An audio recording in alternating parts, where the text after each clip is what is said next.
guys, welcome back to another video. Today I'm going to be doing my final top 40 rankings for this year's NHL draft, now that the draft is almost underway. So grab your popcorn, sit back, it's going to be a long one, and now we're going to be starting off at number 40 with Ryder Cali. Ryder Cali is a pretty good player. He's a bit inconsistent with North Bay. That's why he finds himself lower on this list. When he's on, he is on.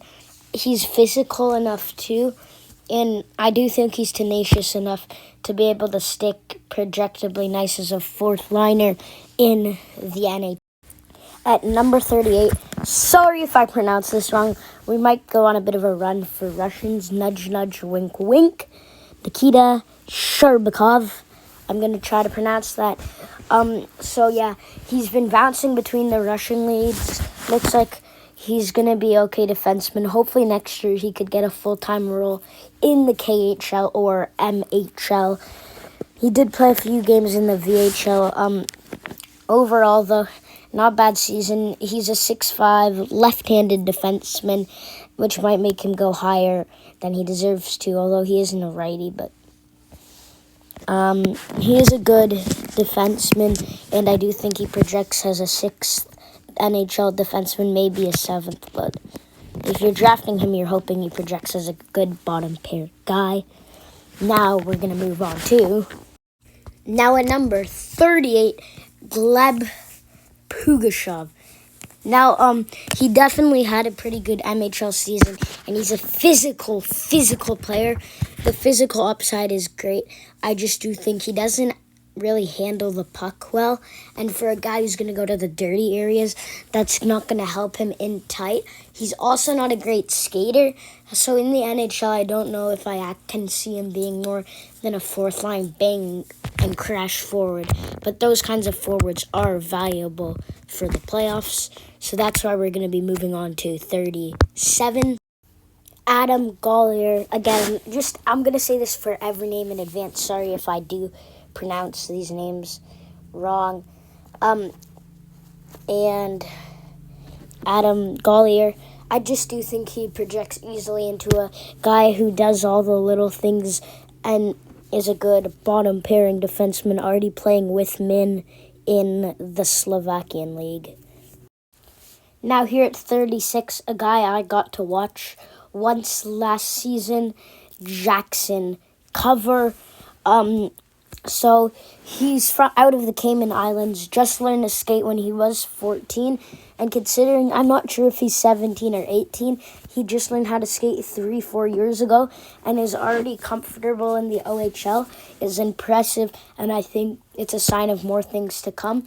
When I watch him, he was tenacious and relentless, so I think he'll fit, has a perfect bottom six, relentless energy for it with some good underrated skill as well. Now, going into the top 35 with... I know I'm going to butcher this name, so again, I apologize. Seamus Aginovicius. Oh my gosh. Oh my gosh, that was probably so bad. Anyways, big power forward from Lithuania. He can use his sideways as well, and he's a projectable NHL bottom six forward.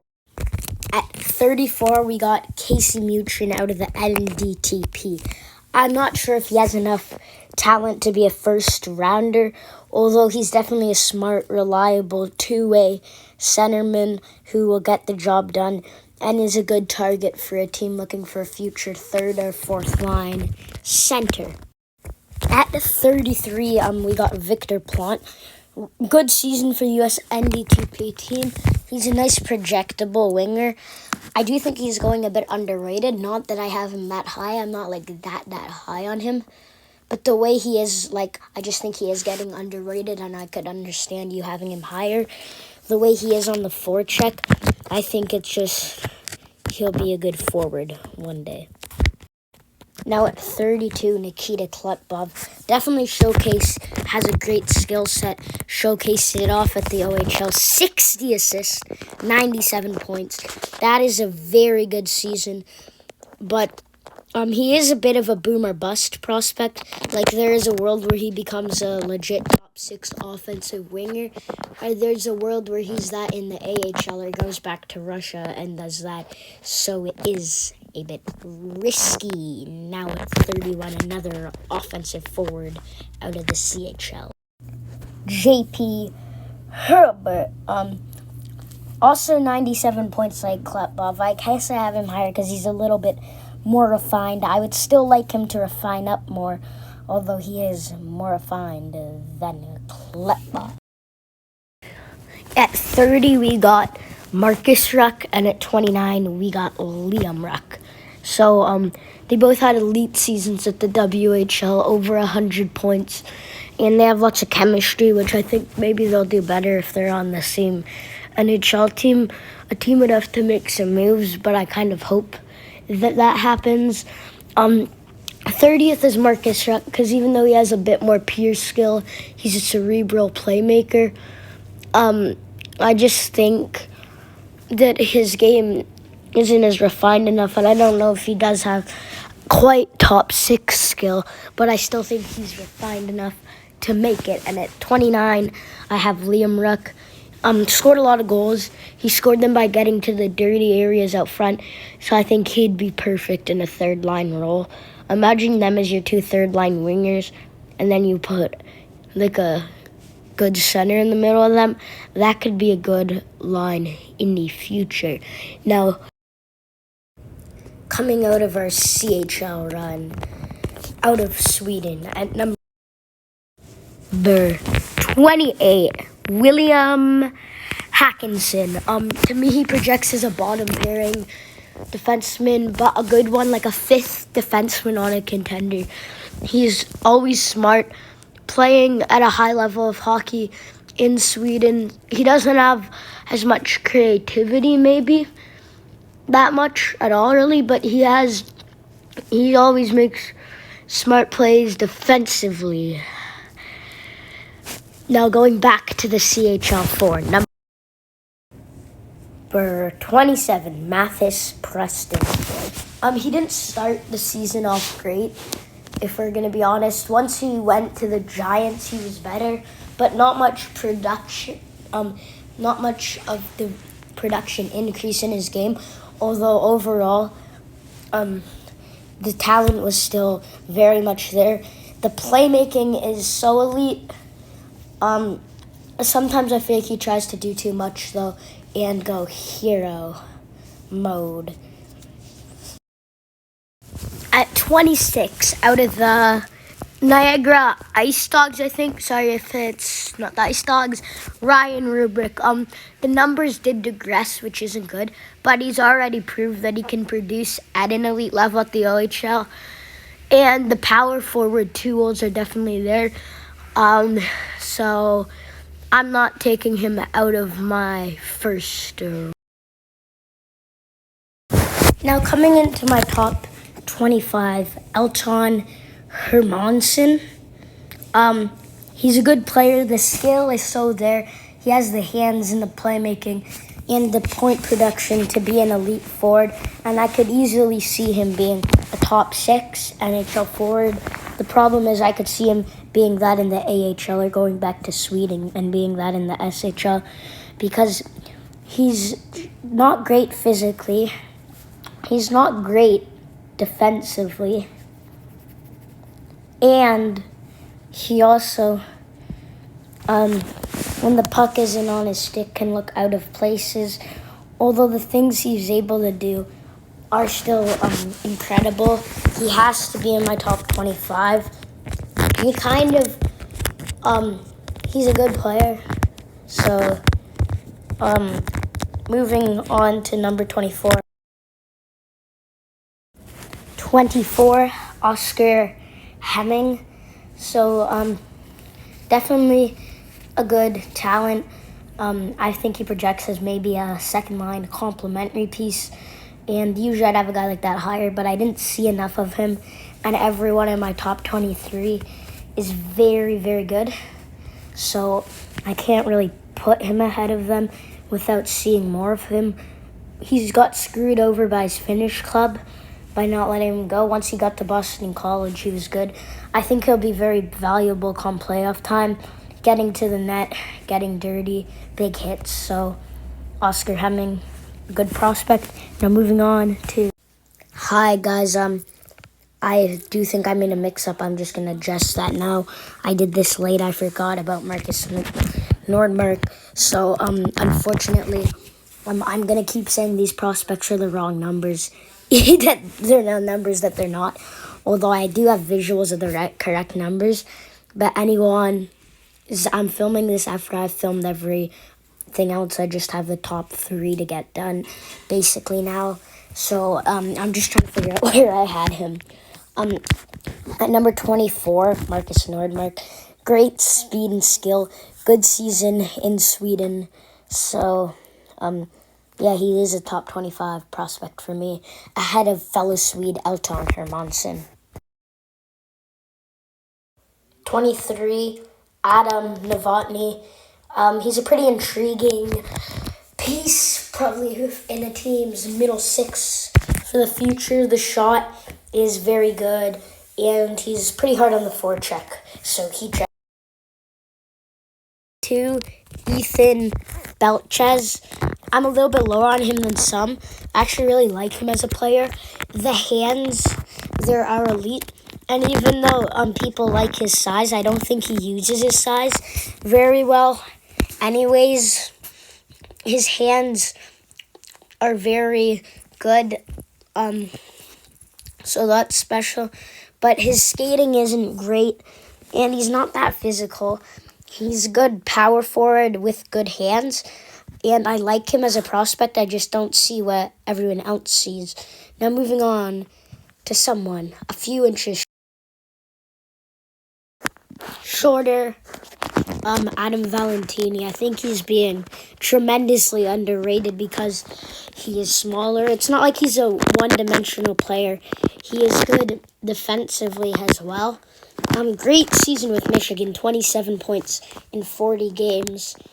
At the college level, was a point a game at the U18s. I definitely think he might be the most underrated player in this class. Now, moving on, inside my top 20. Maddox Dangane. Now we're in the second half of the video. Sorry if I pronounced that name wrong. Most people have him in the late first round. Technically, 20th is the second half, which makes it the late first round, but this is more the mid to late first round. And point a game in the QMJHL, an interesting hands and shot combination. But the most intriguing part is the physicality. I think that bang and crash style will help him, and an NHL team would really love to have him on their third line. Now, at number 19, another guy I'm quite high on, Ilya Mesmerov.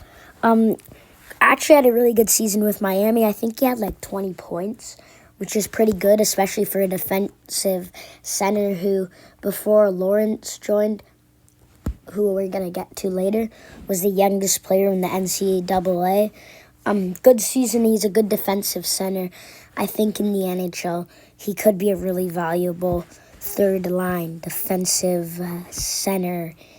And we're going to see a common theme. Moving on to another guy I'm high on, the third guy I'm high on in a row, at number 18, Juho Pimparainen. I really love his game, and I do think he projects pretty easily, honestly, as a second pair right-handed smart defenseman. Now, a lot of the time you don't notice him because he's always making smart, simple plays. He doesn't have too much creativity. He might be a little limited, but I'd rather have a smart defenseman than a defenseman who turns it over a lot. So I have him pretty high up. Now moving on to 17, a right shot defenseman I'm not as high on, Daxton Rudolph. I know this is a little bit low. Don't get me wrong, the shots there and the offensive skill set is there. I just feel like defensively he could look a bit lost and out of position at times, which isn't great for a defenseman. So that's why I have him outside my lottery. Now moving on to a very exciting part.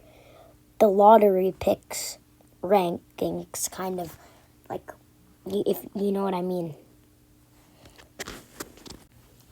Now coming in at 16, a guy who's risen up lots of people's boards, including mine, Wyatt Cullen. He was banged up at the start of the year. The raw point totals weren't great, but he got better as the year went on. I think he grew a bit. I'm not sure, though. Great U18s, very skilled.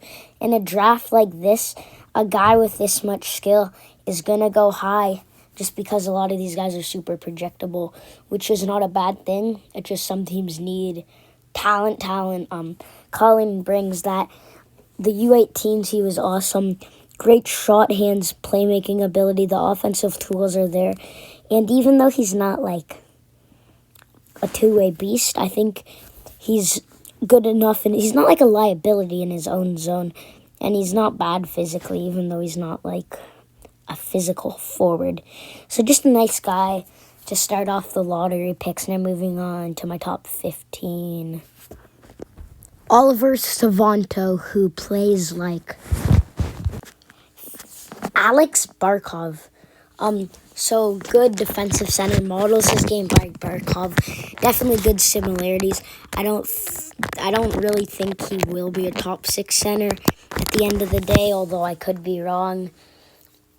I just do think he'll be a really valuable two-way, no weakness, third line center, already playing with grown men, had a good season in the Liga, does basically everything you want. So he's a really good prospect who models his game after one of the greats, Alex Barkov. And I do think he could be the third line version of Barkov. Now, maybe even the second line version. I don't think he'll be as good as Barkov, but I think he could have a similar game. Now, moving on to defensemen. We're going to go on a bit of a run for defensemen here. Starting off our run with defensemen at 14, Tommy Blale, out of the QMJHL. There is a debate between him and another guy we're going to get to. I'm not going to discuss that right now. I'll discuss that once we get to him later. I'm just going to discuss that he's a pretty good offensive defenseman out of the Q, had over 80 points, and was a big reason Moncton made the OHL final. He's actually good defensively, but I don't think he tries that hard defensively, which is a bit of a turn-off for me.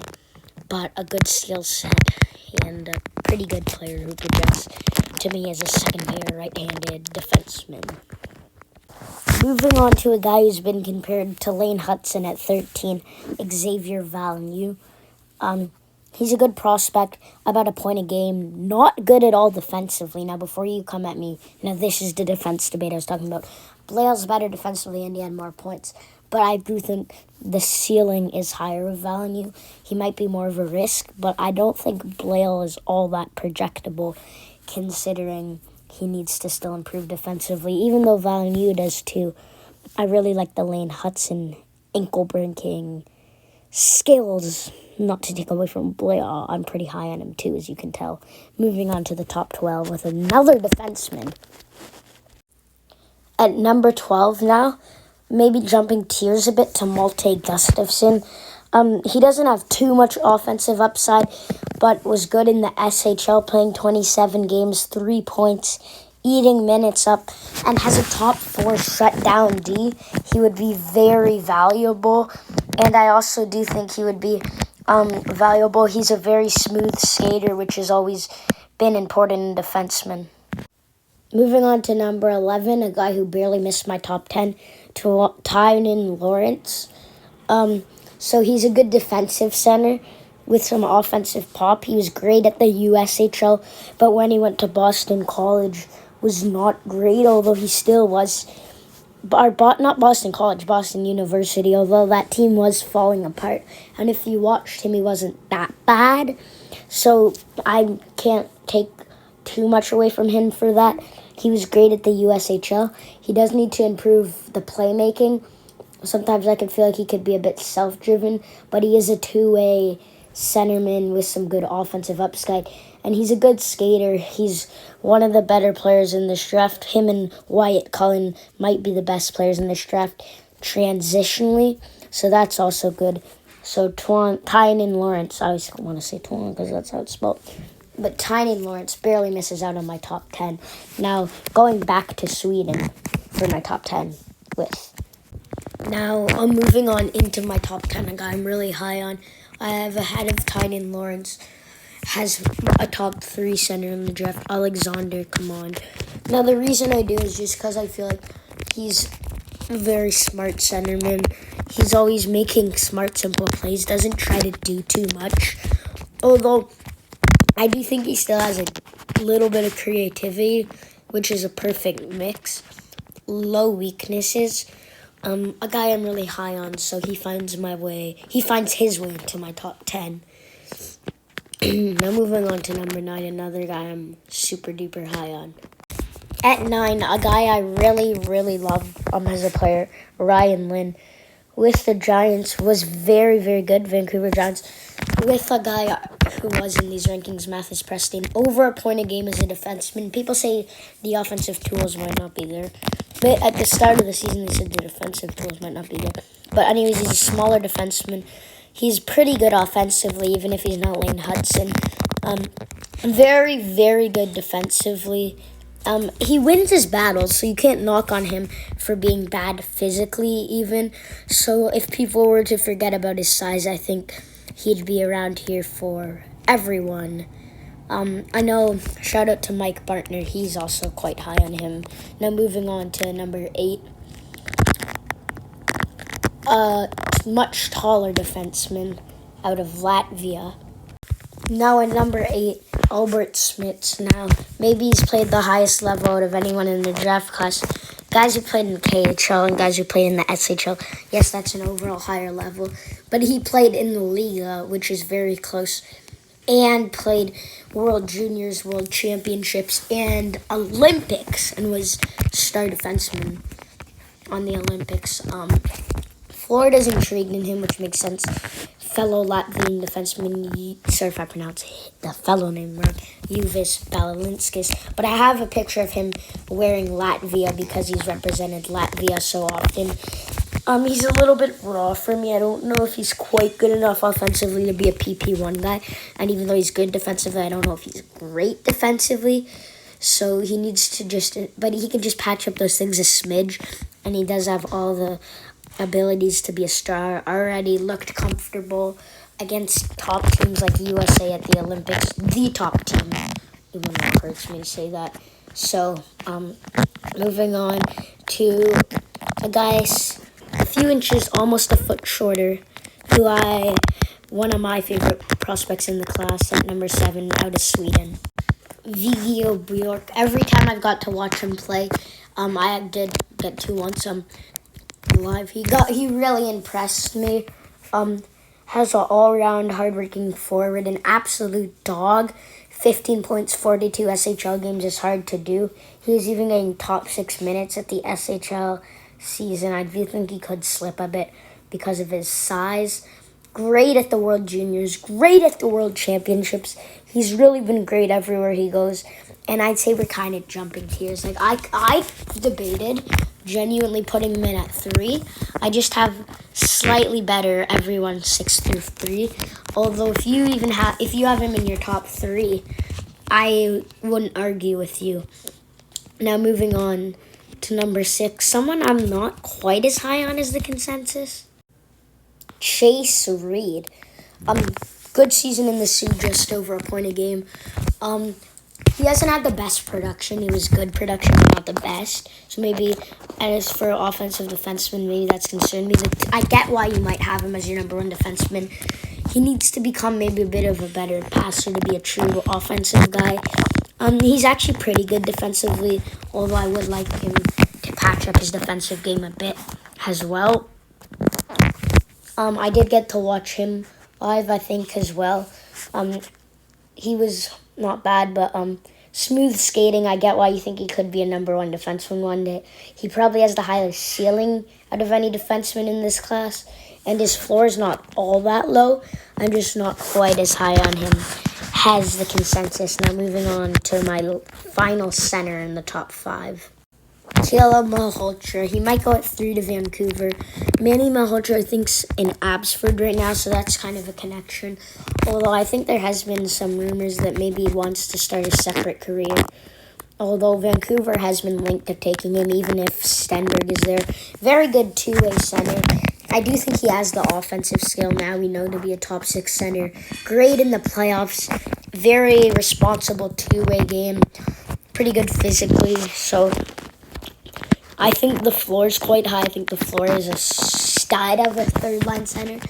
Like the absolute floor, like literally below the floor. And the ceiling is just like a low-end number 1 center. Maybe even just the best second-line center ever is the ceiling for me. I don't really see him as a complete number 1 center on a contending team, although a very well-rounded playoff. He's stepped up in the playoffs, so definitely get the hype here. Moving on to number 4, a defenseman. Carson Carls. Exceptional 3-way menace, offense, defense, physically. Doesn't have any big standout strengths. Very good physically, defensively, and offensively though. So I do think he should stay as a top pairing defenseman in the NHL. I think I did compare him to Noah Hanifin. A bit more physical than Hanifin, but same idea. Now moving on to my top 3 with a guy who's fallen on some people's boards, but not mine. Keaton Verhoff. Yes, he needs to improve on the skating, but he did transition from when he was a kid to goalie to defense. But yes, I agree, he needs to work on his skating. Definitely, but if he could patch that up, all his weaknesses are becoming better. The tools, offensively and defensively, are their physicality, the shot, the playmaking is pretty good.